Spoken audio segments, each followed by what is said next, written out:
with another math tutorial. Before we get started, as I'm recording this, today is Inauguration Day. So I want to say a quick congratulations to President Biden and Madam Vice President Harris. Also, go ahead and give this video a thumbs up, subscribe if you have not already, and hit that notification bell so that you are in the know each and every time we upload a new video. Let's get started. Today's video is all about prime and composite numbers. What are prime numbers? Prime numbers are numbers that have two factors, one and itself.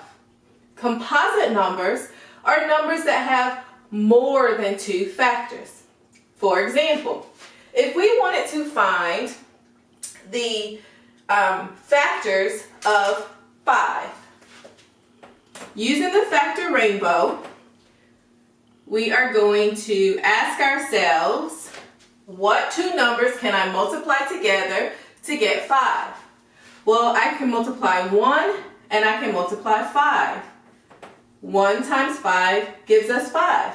There are no other numbers that we can multiply together to get 5.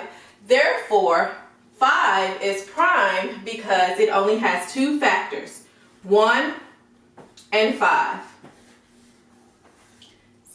So we know that 5 is a prime number. Let's look at another example. What if we wanted to find the factors of 6?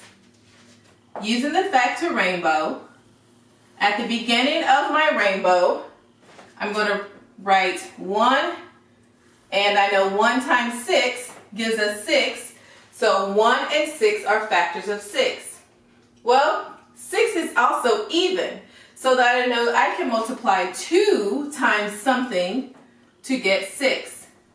2 times 3 is 6.